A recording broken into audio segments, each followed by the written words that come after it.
whispering and talking about the show. Have you ever wondered what Peter Pan was like before Captain Hook and all those Lost Boys? Well, you can find out at Cincinnati Playhouse in the Park's production of Peter and the Starcatcher. And here to tell us about the show is Joanna Howard and Noah Zachary.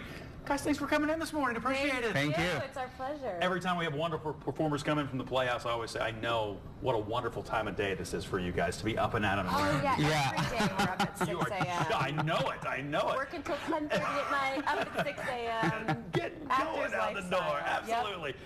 We were talking about how wonderful the weather was yesterday. You guys got to get out and enjoy sort of a little bit of the area, but you've been in town for a while now. Yeah. How are people reacting to the show? What's the reaction from audiences been like? We've had great audiences.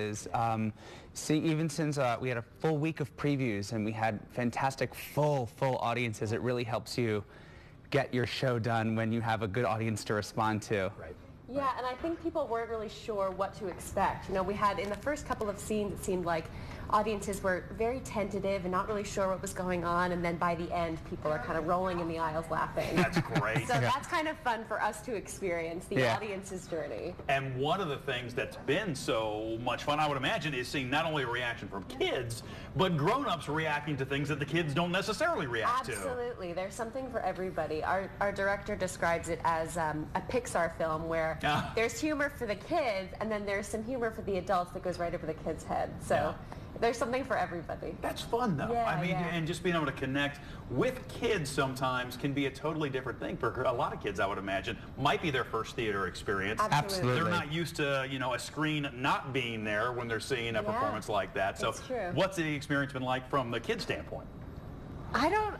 Well, I just think it's really interesting. You think you're going to there's something about Peter Pan, it makes you think you're going to see the green tights and, like a musical like that. And there's so much media surrounding Peter Pan. There's Hook, there's, Finding Neverland, and you don't know what to expect. And it's a very advanced story for kids, but they follow it so well. And you always know when you get them to stop fidgeting that you have them. And somewhere around Act 2, you have them. And Noah and I actually both play 13-year-olds. Okay. So we get to really kind of connect with the whole kid experience.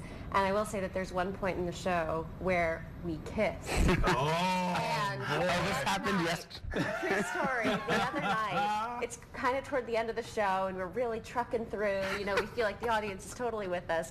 Noah and I kiss, and we hear, "Ew," and it brought the show to a halt. All of us on stage just took a moment, had our laughter, and then moved on. So I think kids are really kind of with us. They're leaning forward. The responses are so honest too. So that's kind of neat to experience. That's so fun. And for a story that is as legendary as the story of Peter Pan, what's it like to explore sort of a different time period, I guess, for Peter Pan, or look at it from a different angle? Well, I mean, as an actor, I think it's always exciting to explore a different time period. The costumes are very different, and that really helps. Putting on bloomers and all these little weird under things and long dresses. Long underwear and stuff like that. It's kind of neat. So I'm not sure how people respond to it. I think it kind of helps to take them into a more fairy tale type land, being set somewhere else. It is a little bit different from the typical Peter Pan story that people might be used to, but I think it's kind of exciting to see how each of the characters becomes Peter Pan or Captain Hook or Tinkerbell. We do so love our origin stories these days. And it happens very slowly, so like as the show goes on, you get like little hints towards it, and you're like, oh, that's going to be Tinkerbell.